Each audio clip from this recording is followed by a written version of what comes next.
सबको। मेरा संघर्ष मेरी कहानी, मेरे आइडिया मेरी पहचान में एक बार फिर से आपका स्वागत है। और आज मैं आपको मिलाने जा रही हूँ एक ब्रह्म कुमारी आंटी जी। आंटी जी मैं उनको इसलिए बोल रही हूँ क्योंकि वो मेरे पड़ोस में रहते हैं और मैं पिछले 5-6 सालों से जो है उनको जज कर रही हूँ। और उनका आचार विचार जो है, उनके व्यवहार में जो है वो झलकता है। बहुत अच्छे हैं, हमेशा पॉजिटिव सोचते हैं, परमात्मा में उनका बहुत लगन लगी हुई है और हमें भी हमेशा पॉजिटिव रहने का ही संदेश देते हैं। तो आप भी उनके विचारों को सुनिए। और यदि कोई आसपास में यदि कोई भी मतलब ऐसा लग रहा है कि मैं थोड़ा डिप्रेशन में जा रहा हूँ या मेरी कोई परेशानी बहुत ज़्यादा है, तो उनसे आके आप संपर्क कर सकते हैं। उनके विचारों को सुनिए, क्योंकि मुझे पूरा यकीन है जब आप उनके विचारों को सुनेंगे तो आपको उस समस्या से निकलने की प्रेरणा वो जरूर देंगे और वहां तक आपको जरूर लेके जाएंगे कि आप उस समस्या से निकलकर अपने आप को संभाल सकें। और उन्होंने भी खुद अपने आप को बहुत सारी समस्याओं से निकलकर अपने आप को संभाला हुआ है। बहुत संघर्ष कर रहे हैं वो। तो सुनते हैं उनके विचार। देखो, उनके 7 साल हो गए जुड़ने।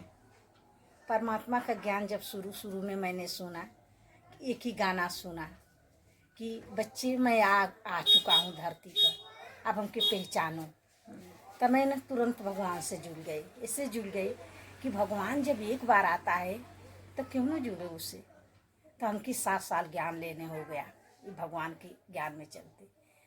अभी इनकी मतलब धारणा पर चलते कि कैसे कैसे हमके सब कुछ हुआ कि कैसे पूजा से, क्या पूजा से होता है, क्या ज्ञान से होता है, ज्ञान में पूजा में क्या अंतर है, ज्ञान से सतगति होती है।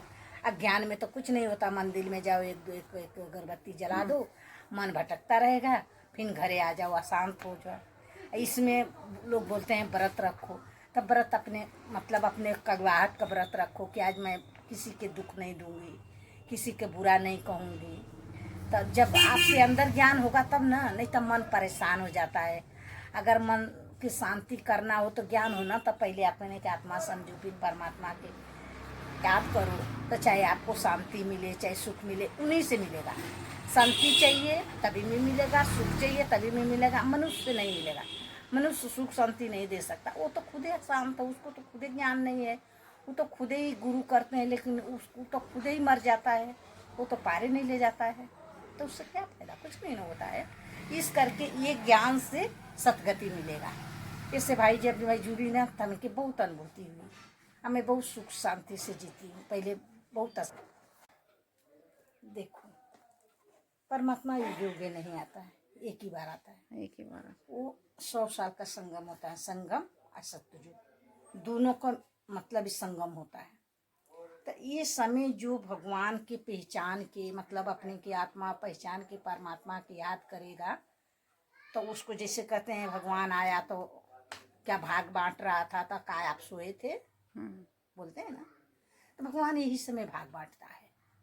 ये समय यही ब्रह्मा कुमारी में जुड़ के अपना जो आपको दुख दर्द चाहे कुछ भी में आए, तो 7 दिन के कोर्स में सब बताया जाएगा आपको कि कैसे जीने का कला कैसे आता है, कैसे देवी देवता थे, कैसे सतयुग त्रेता द्वापर कलयुग कैसे बना। 1250 वर्ष का सब ये है। लेकिन इसी में लोग बोलते हैं कि बहुत ज़्यादा मतलब इससे नहीं था युग, लेकिन था क्योंकि पहले पैराडाइस मतलब सोने की चिड़िया सब कुछ बोलते हैं ना, बोलते हैं। लेकिन आज वो दुनिया है नहीं। हाँ जी। क्योंकि हम ही सब ऐसे किए ना, तो हम ही सब मिल के अगर बनाएंगे तभी तो ये दुनिया आएगी सतयुग। फिर से हाँ, ऐसे पहले तो आएगा नहीं। क्योंकि दुख दर्द की दुनिया आ गई है। अब लोग जीने चाहें भाई इनसे जुड़ जा सकेला। वही 7 दिन का कोर्स बताया जाएगा बाकी। अच्छा। हाँ जी, हाँ शांति।